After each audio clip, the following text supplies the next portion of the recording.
This is Kuhn Cassis for IFL TV in association with MTK Global. Have you got like a new hairstyle? Well, basically, what I cut my own hair. I had my hair up in. I put my hair up in leggy bands on a weekend. When I'm on my own. Because weekends, obviously, I don't see anyone really on a weekend. Not really, only a few people. So I put my hair up. Like that. And I thought I needed an haircut, so I thought, because my hair's up, I thought I'll just cut round where the hair is, and it created a bowl-like scenario, and that's why the hair looks different. Thanks for that explanation. But yeah, you've got to layer it. You've got to go up in layers. Where I just shave it completely off, just in a circle. Yeah. Well, you live and learn. All right, cheers, mate. Thanks for that. Yeah, that's good. It's a good explanation. What's been happening? Obviously, you're busy training your squad, and you've got a few more fighters now. I can only train an handful, obviously. With the lockdown rules, I'm going to train the professionals. But yeah, I've been training a few of them. Manager's license, I'm still waiting for it to come. I rung Robert Smith the other day. I got so impatient. I have between 25 and 30 people say, "Look, I want you to manage me." And I said, "Are you sure?" And they were like, "Yeah." I said, "All right, sound." I said, "All right." I said, so anyway, when all these people kept messaging me and ringing me, I thought, all right, I need to ring the board, because obviously with lockdown, like, they can't have a meeting. You got to have a board meeting to get your license. So anyway, I ring the office up, and this woman's talking to me. I said, "Look," I said, "Is Rob Smith there?" And she's like, "Yeah." I said, "Put him on the phone, please." So anyway, Rob gets on the phone and said, "Oh, look, Dave, we're busy, obviously, everything's going off. So it's just, we'll get you in as soon as possible." But yeah, I'm managing a few fighters already, but I need this license to be their actual manager. At the minute, it's like, I need to get it sorted before March, you know what I mean? But I'll ring Rob Smith tomorrow as well. Monday against tomorrow, new week, so new news for me, hopefully. But yeah, I'm enjoying it anyway. Are you just going to pester him until you get or hear what you want to hear? Well, it worked with Eddie when I was fighting, didn't it? So you never know. But no, it's just like, with the managing and that, it's like, I look at it and I think some managers take anywhere from 10 to 25%, and I think that's crazy. You know, I'm gonna do it for free. So, and I want to do that. I'm not going to manage everyone. I'm going to manage my mates. And I'll see my mates. And I think, what do you mean he's taking that off you? That's what you're doing. You know, but all the ones that they're not with anyone, come work with me, son. I'll look after you, and I will, because I've been in boxing. I won't say I've been ripped off, but I've had a few scenarios where I thought, don't like that, you know. And I always said, when I finish, I'm going to make boxing a better place. And I will, only for a handful of people, obviously, but I will. So there we go. I want to be a trainer, a manager, and obviously, when things get back to normal, I'll have do a normal job as well. So I don't have to take money for doing that, because that's my enjoyment. What if Daddy Morrell was to fight Lomachenko and was getting paid like $3 million? Well, I said to him, anything over a certain amount, I'll take 5%. 5% is still less than any manager in the history of boxing. So anything over a certain amount, and that certain amount, a lot of them will never make that in a career, because I box, I know what they make. They'll never make anything more than that. And I said to the ones that I train and manage, like, they're my friends. I said, I'm not taking money off you. I've done my boxing. I made my money. You're boxing. You're doing all the hard work. You know, if you make a certain amount, I'll have done a bit of work as well. I'll take 5% of it. Until then, just do your thing. This is them. It's all about them. Like Daddy Morrell, that's where I sent him. A big part of the reason why I sent him to Dom, as well as Dom being, I think, one of the best trainers in the world, was like, look, you're not Dave Allen's mate anymore. Go and be Daddy Morrell. Do you know what I mean? Still speak every day, but it's like, Danny, go. You're your own man now. I want him to be Daddy Morrell, not Dave Allen's mate for the next 10 years. Is Daddy Morrell against Lomachenko in the works? Well, at the minute, we're trying to get him out. I messaged Eddie about 4 times, not heard back from him. I've got a new phone, so I lost his number. I can't even ring him anymore. But no, we're just trying to get him to box. Just trying to get him a fight anywhere, really. His weight's come down a lot. He's training really hard. It's hard. I'm co-managing him with MTK, and it's difficult times. Not many shows, so I'm trying to keep pestering everybody, you know. So yeah, that's all we can do. Are you missing not being involved, kind of in a fighting capacity? What, with him? No, yourself now. Yeah, obviously, yeah, a little bit, obviously, yeah. You know, I miss fighting.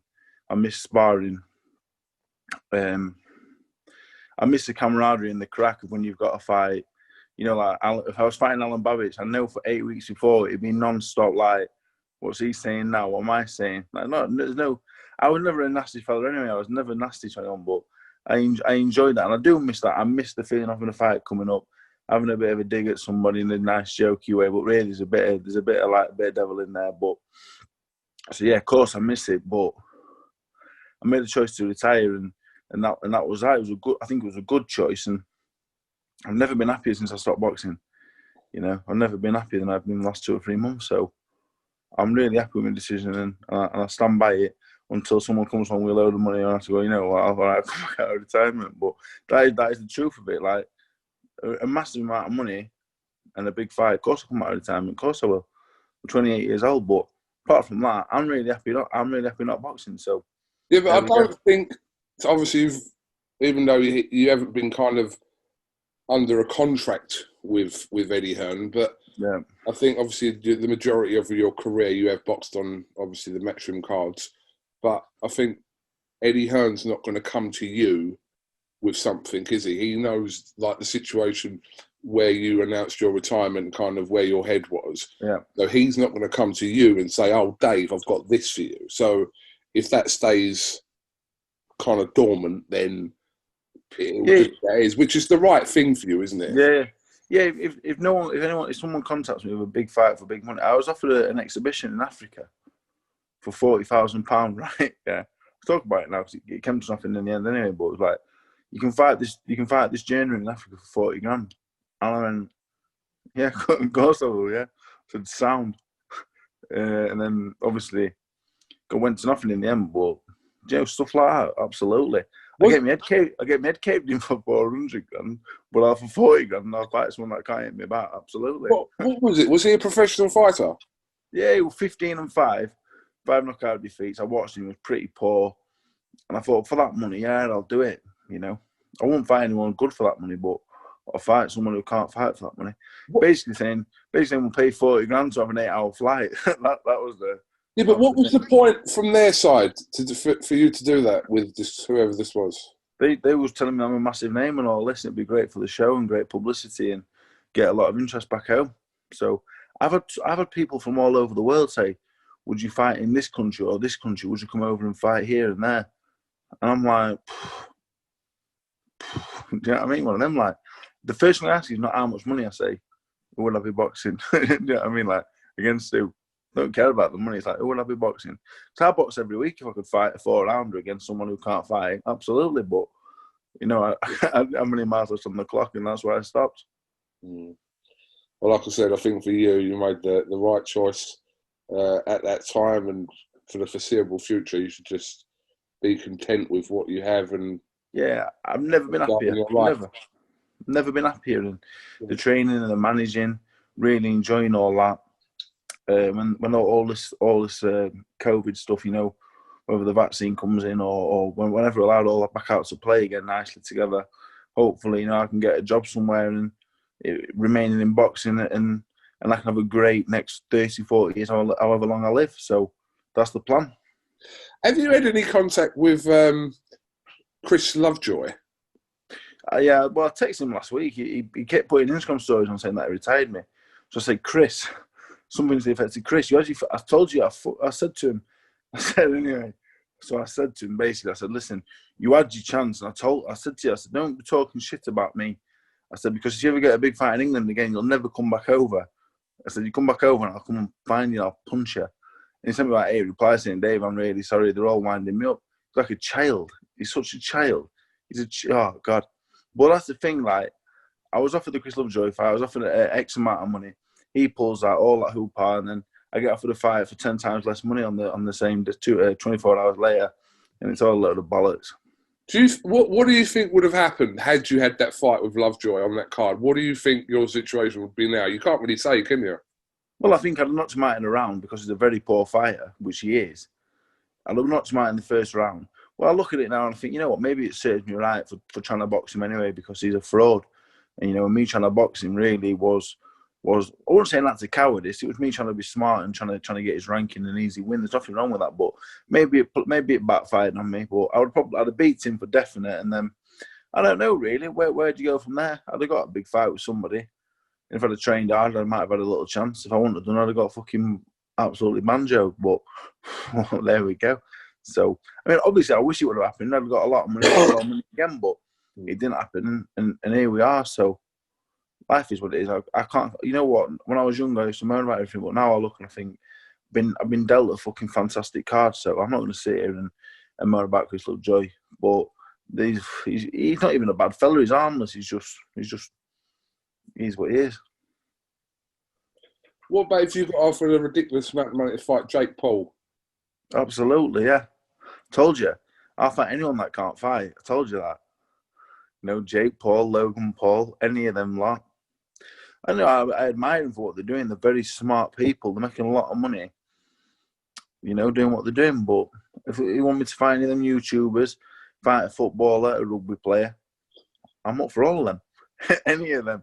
Because I'll beat them. But, you know, when we're looking somewhere around the top 100 in the world upwards, we need that Dubois money, you know what I mean? Not coming back for anything less. Did you catch any of the highlights from the UFC, or did you watch the UFC last night with McGregor and his loss? I can't stay up anymore. Too late. But I watched the highlights and that, and it's people have gone about McGregor. But the fella he fought, I can't pronounce his name, but the fella he fought, like Dustin Poirier, he's one of the best fighters in the world, and McGregor's had a lot of time out. He's not really been active with the old case fighting stuff, and he's a busy man and lots of changes in his life the last few years, and it's very difficult for him. And he's had no ring. He's had a minute in the last year, and however many minutes in the last 18 months, 2 years, and it's difficult. You can't come back in against a number one man like that, and one of the number one men, and expect to beat him. So I know nothing about UFC, but I do know in the fighting world, you cannot have lots of time out and expect to come back and be as good as you was before you had that time out. So I think he'll come back. I think he might have a win or two and probably beat him in the third one. Yeah, I think that's the reasons why McGregor outlined his defeat last night was, well, partly due to his inactivity. Yeah, I would say the same. If you asked me 24 hours ago, I probably said McGregor will win. So, you know, it's easy saying it now, but there we go. Like I said, I know nothing about the UFC. I just McGregor fan as most are. So yeah, it was what it was. I'm not going to lose any sleep over it, but there we go.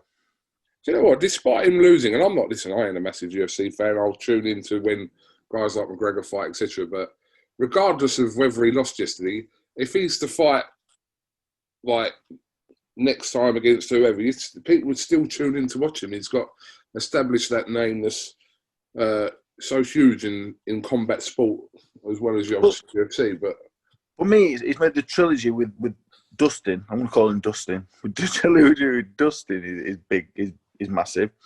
The Logan Paul fight becomes a little bit more interesting because people are like, well, he got knocked out. He's on the slide. Well, whatever he's called. What did I call him?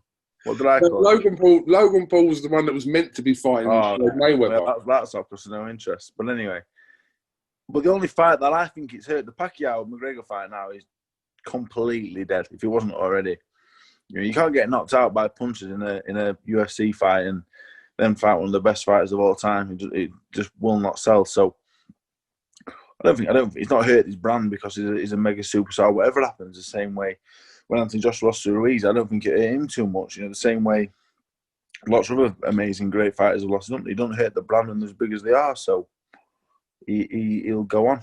And I'm a big McGregor fan. I just like him. He's got something about him, hasn't he? Obviously, that's why he's what he is. Well, so you wouldn't have no interest in Pacquiao McGregor? Well, I had fucking zero to start with. It's gone from fucking zero to minus numbers. So yeah, but I mean, if it was on, I'd watch it the next day on YouTube, but I'm not staying up or paying for it. Boxing hopefully should resume next month. Yeah, the Matchroom have announced a string of shows leading up to April the 10th, and there's some MTK shows that are happening in Dubai. Frank Warren's announced Carl Frampton's fight with Herring. So boxing is slowly going to creep back into our lives very shortly. Yeah, it's coming back. I think the matchroom shows that were announced, I thought they looked good. You know, my personal highlights was I really like Bilham Smith and Juma. I think that's a great fight. Yeah. I like the fight Reece Mould, who was boxed from my amateur club, same amateur club as me.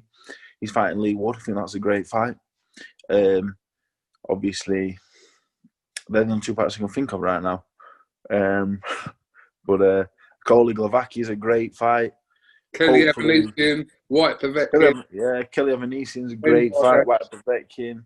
I'm really looking forward to the fella I'm managing, Danny Whitaker. I think he's going to fight the kid making his debut on March 20th, Solomon Dakers. Yeah, Dakers. Yeah, I think he's going to be fighting him. So, you know, as his manager, I'll probably be in the bubble. So that's exciting stuff as well. That'll be exciting. Obviously, you, Hammer Time, Barker will have a great time. So, and obviously, Danny's boxing as well. That'd be great. But also, we'll be in the bubble together. It'll be amazing. But so yeah,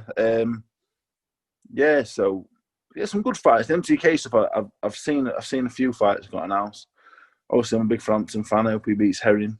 But yeah, you know, I don't really concentrate on the big shows in the minute because I've got my lot.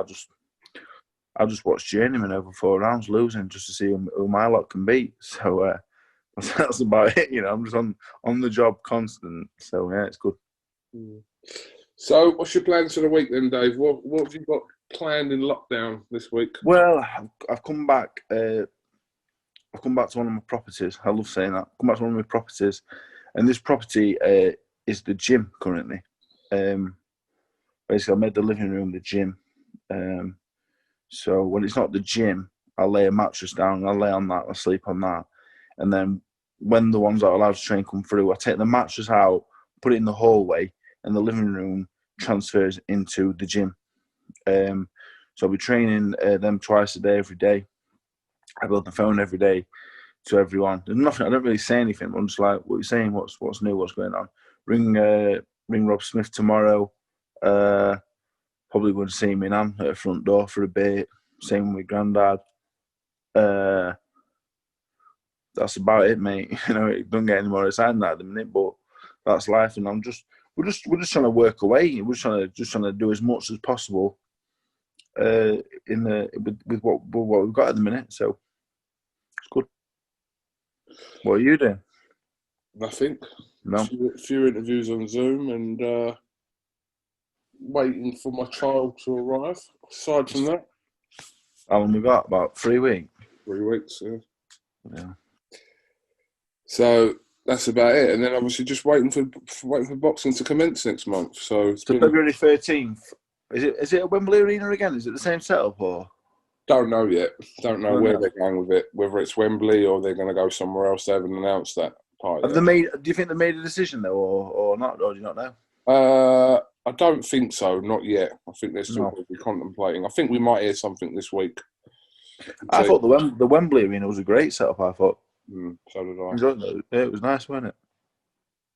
I enjoyed that a lot. I hope so. I hope it goes back to Wembley because, yeah, like you said, it was everything. It's easier, isn't it? Everyone knows where it is. Everyone knows everything, don't they? Yeah, I'd agree with that. Yeah. All right, Dave, have you got anything else you'd like to add or say before we leave? Just want to say a big thank you to everyone for everything. You know, as I retire now, like obviously, you know, my old sponsors, Senior Resin Flooring, you know, Core, know all of them, you know, and also, they're still helping out with what I'm doing now with the other lads, you know, which is not cheap, you know, training these, it's hard work, but so they're still helping now, you know. Senior Resin Flooring, the best resin flooring in Yorkshire, if not the world. You know, Lynx Cabins as well, you know. So, you've got to get them in there. You've got to mention them all, aren't you? Absolutely. And Ramsden's in Whitby as well. We sell watches. Anyone else that wants to get involved, let me know. Because you could have a great shout-out like this on IFL. Got to mention the sponsors. You've got to, because without them, you know, half of the lads wouldn't be able to box. And, you know, Daddy Morrell, Jesus Christ, I wish I had sponsors for him when they were boxing because that were really expensive. He needs to win a world title just to pay me back, you know. So, it's good. So thanks to them, yeah. All right. Well, Dave, thank you very much for your time as always, and then we'll catch up in however long just to see what you're doing in your living room with your mattresses, etc. Thank you very much. It's all going off. Okay, this is Cooncassis with Dave Allen for IFL TV. Thank you very much.